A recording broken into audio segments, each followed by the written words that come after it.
Hello hello दोस्तों, क्या हाल चाल है आप सबके। आज का ये वीडियो बहुत ही खास है क्योंकि आज का ये वीडियो हमारे सीए फाउंडेशन के सभी दोस्तों के लिए बनाया जा रहा है। सीए फाउंडेशन के अंदर जहाँ पे अब हमारे 3 पेपर्स कंप्लीट हो चुके हैं और अगला पेपर है economics and business and commercial knowledge, that is eco and BCK का। ये आखिरी सब्जेक्ट होने जाता है अपने फाउंडेशन के एग्जामिनेशन में। इसके अंदर देखा जाता है कि कई बच्चे अभी ऑलरेडी एग्ज़ाम देकर आए हैं मैथमेटिक्स का, और आते ही बच्चों के अलग अलग तरीके के जवाब और सवाल अलग अलग तरीके के पूछने लगते हैं। सवाल इस तरीके से आते हैं कि सर अब क्या करें, बड़ा मुश्किल पेपर गया था, लॉ का समझ में नहीं आ रहा, और उसका जवाब भी खुद ही देते हैं। जवाब कुछ इस तरीके से देते हैं कि अब हम सोच रहे हैं कि ये पेपर अब ना दें, चौथे वाला पेपर अब क्या दे के करेंगे, 3 पेपर तो बड़े खतरनाक गए हैं। एक बच्चे का तो मेरे पास मैसेज और कॉल आया, उन्होंने बोला कि सर मैंने तो सारे papers, mock test papers, institute के आरटीपीस, इंस्टीट्यूट का स्टडी मटेरियल सब कुछ कर लिया था, बट फिर भी क्या हुआ कि मेरे को उसमें से कुछ भी नहीं दिखा कि पेपर में आया हो। मेरा मोरल तो बहुत ही डाउन हो रखा है, अब क्या करना है आप ही बता दो। और तो ऐसे कई सारे सवाल और कई सारे जवाब मेरे सामने खुद ही अपने आप ही पेश हुए हैं। तो मैंने कहा ये आखिरी एक वीडियो बनाई जाए अपने इस बैच के लिए जो अभी पेपर देने जा रहा है, क्योंकि मैं इसके अंदर इकोनॉमिक्स का सब्जेक्ट के साथ डीलिंग कर रहा हूँ अभी, तो मैं इकोनॉमिक्स को आपको गाइड करने जा रहा हूँ। अल्टीमेटली ये इकोनॉमिक्स की स्ट्रैटेजी बोल लीजिए या अन्य कोई भी सब्जेक्ट को पढ़ने का यही तरीका लगता है मुझे कि लास्ट डे मतलब कि भाई जब एग्जाम जस्ट देने जा रहे हैं उस टाइम पे आपको क्या क्या रिवीजन करना चाहिए या किस तरीके से पढ़ना चाहिए, what are the dos and don'ts last moment के, क्योंकि पूरे साल भर तो आपने पढ़ाई कर ली, अब एकदम आखिरी मोमेंट पे ये गाइडेंस मिल जाए या मोटिवेशन कह लीजिए या जो भी कह लीजिए मिल जाए, तो हो सकता है आपको एकदम अलग परफॉर्मेंस कर जाए आप। तो आइए इसकी शुरुआत करते हैं कि मैंने आपके साथ क्या क्या डिस्कस करना है। सबसे पहले व्हाट आर दी डूज, मतलब आपको क्या करना चाहिए। छोटा सा वीडियो है, आराम से देख लीजिए। अगर आपको पसंद आए तो ज़रूर लाइक कर दीजिएगा, और आपके कोई भी दिक्कत आए तो कमेंट सेक्शन में जाके मुझे बताइए कि सर क्या दिक्कत आ रही है, या अगर आपको कोई स्पेसिफिक डाउट हो तो इंस्टाग्राम का आईडी मैंने ऊपर दे रखा है, उस पर जाके मुझे बताएं। सबसे पहले तो बच्चों कवर क्लास नोट्स, सबसे पहले इसको कवर करिए। मैं जानता हूं कि अभी आप लॉ का पेपर मैथमेटिक्स का पेपर देकर आए हैं। मैथमेटिक्स का क्यूए, लॉजिकल रीजनिंग, स्टैटिस्टिक्स, इतना बढ़िया, इतना पहाड़ जैसा सब्जेक्ट लगता है, पूछिए मत, क्योंकि मेरे को खुद को भी इतना पसंद नहीं आता था मैथमेटिक्स, बट क्योंकि आपके सिलेबस का पार्ट है, आपको समझना जरूरी है। बच्चे वो करने के बाद, लॉ का पेपर, सारे पेपर करने के बाद कहीं ना कहीं थक चुके होते। थकने के बाद उनका दिमाग चलना बंद हो जाता है इस टाइम तक, यार अब करना क्या है। तो मैं आपको बोलूँगा कि सबसे पहले आप जिस भी स्टेट में, अभी तक तो रेस्ट भी कर चुके होंगे, तो आप सबसे पहले क्लास नोट्स के साथ शुरुआत करें। जो भी बच्चों आपके क्लास नोट्स हैं ना, उससे शुरुआत करें। आपने बेशक कहीं से भी कोचिंग ली हो, अगर आप मुझसे पढ़े हैं तो भाई उसको रिवाइज कर लीजिए। क्लास नोट्स आपको मोर देन सफिशिएंट है। आपको क्लासेस के दौरान बुक्स प्रोवाइड करी गई हैं, रिवीजन करवाई गई, रिविजनरी नोट्स दिए गए हैं, और साथ ही साथ आपके क्वेश्चन बैंक भी करवाया गया है। तो उसको प्रॉपरली सबसे पहले उसी को कवर करें। कीप ऑन रिवाइजिंग, भाई एंड तक आप रिवाइज करते रहे।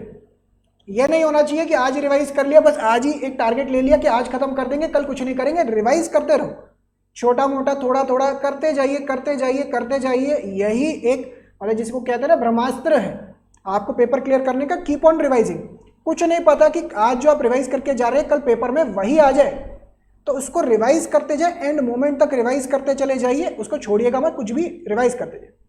Cover the concepts as per sequence, जिस सीक्वेंस में आपको क्लासेस में करवाया गया है उसी सीक्वेंस में चले, और जो टॉपिक्स आपको आते हैं first focus on the topics that you know. बच्चों का मेरे पास मैसेज आता है, एक बच्चे से मेरी अभी थोड़ी देर पहली बात हुई, उन्होंने बोला कि सर ये टॉपिक ना मुझे बड़ा वीक लगता है, इसके बारे में जरा बता दीजिए मुझे। मैंने कहा वेरी गुड, बाकी सब कुछ कर लिया? कहते नहीं अभी तो मैं बस आया ही हूँ, मैंने सोचा ये डाउट क्लियर कर लिया जाए। तो मेरे को ये लगता है कि जो आपको आता है ना, आप सबसे पहले उसको करें। जो टॉपिक्स आपको आते हैं उनको सबसे पहले रिवाइज करें। इसका रीज़न है, अकाउंट्स का पेपर देने के बाद, लॉ का पेपर देने के बाद, मैथ्स का पेपर देने के बाद अब आपके दिमाग से कहीं ना कहीं इकोनॉमिक्स एक लेवल तक वॉश ऑफ हो जाता है। आपको सबसे पहले उसको रिकॉल करना होता है। ये टाइम ऐसा है कि आपको उसे रिकॉल करना है। जैसे मान के चलिए क्रिकेट का मैच चल रहा है, अब क्रिकेट का मैच के पहले वो ये थोड़ी ना करते हैं कि नया बैटिंग फॉर्म सीख रहे हैं। उस टाइम पे वो बस ये देखते हैं कि हाँ भाई हमें एक वार्म अप करके जाना है कि ये चीज़ें कर चुके हैं। वैसे ही आपको करना है कि भैया अब सिर्फ नेट प्रैक्टिस करना है, जो हो चुका है हो चुका है।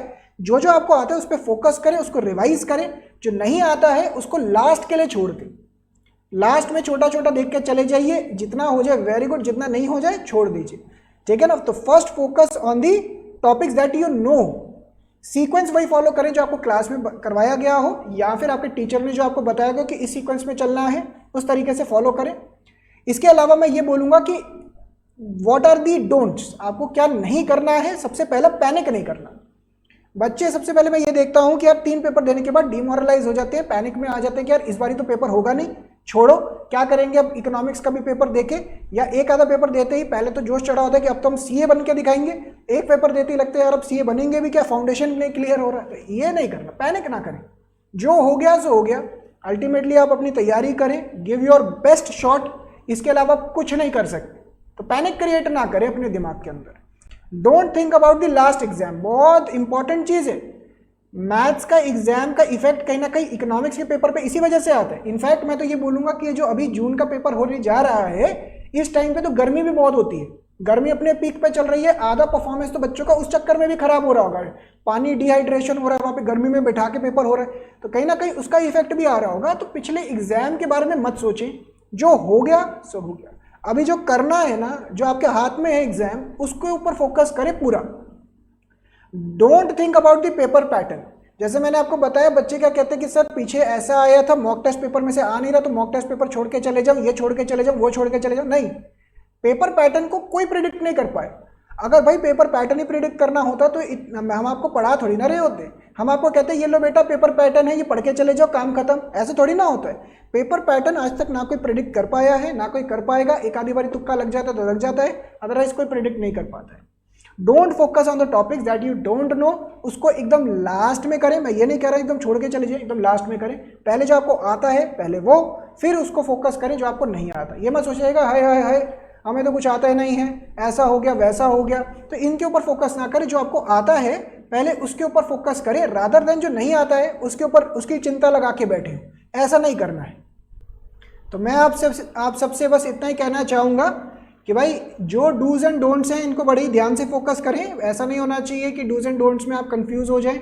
जो आपको करना चाहिए उस पर फोकस करें, बस अपने हाथ में यही है, आप इसी चीज़ के ऊपर फोकस कर सकते हैं। इसके अलावा बच्चों फटाफट से मैं आपको एक आधी चीज़ और बता देता हूं। अगर आपको कोई भी दिक्कत आ रही हो इकोनॉमिक्स के अंदर, आपने कुछ नहीं कर रखा, आपको लास्ट मिनट रिवीजन करना है ना, तो मैंने अपने यूट्यूब चैनल के ऊपर, जो कि अभी आपकी स्क्रीन पे दिखाई देगा, ये देखिए ये रहा यूट्यूब चैनल। यहाँ पे मैंने अपने यूट्यूब चैनल के ऊपर CA शान गुप्ता के ऊपर जाके एक प्लेलिस्ट बना रखा है। यहाँ पे प्लेलिस्ट पे जाएंगे तो यहाँ पे आपको अगला लास्ट प्लेलिस्ट दिखेगा, दैट इज यहाँ पे जाएंगे तो ये रहा, देखिए micro economics revision series for CA foundation BCom BBA and class 11 students. तो इसके अंदर जाएंगे आप, ये सारी की सारी आपको रिवीजन सीरीज दिख जाएंगी। ये कितने लेक्चर है हमारे, 7 वीडियोस है, 7 लेक्चर्स हैं। अगर इसको आज से भी आप देखने बैठेंगे, कोई भी टॉपिक समझ में नहीं आ रहा, उसके अंदर जाके देखिए ये सारी हेडिंग्स लिखी हुई है, जैसे demand, elasticity of demand, consumer behaviour, supply, cost function, और यहाँ पे प्रोडक्शन फंक्शन भी आ जाते हैं। प्रोडक्शन फंक्शन ऊपर है, यहाँ पे रेवेन्यूज वगैरह, इन सबको कवर करके चले जाएंगे, तब भी आपका काफ़ी अच्छा एक लास्ट मिनट रिविजन हो जाएगा। तो thank you so much. Hopefully आपको ये वीडियो बहुत ही पसंद आया होगा। ज़रूर इस वीडियो को लाइक करें और चैनल को सब्सक्राइब कर लें, ताकि इसी तरीके से हम आपको गाइड करते रहें। Bye bye and all the very best for your last examination. बढ़िया तरीके से करके आइएगा और ज़रूर मुझे कमेंट सेक्शन में जाके बताइएगा कि कैसा गया आपका एग्जामिनेशन। Bye bye.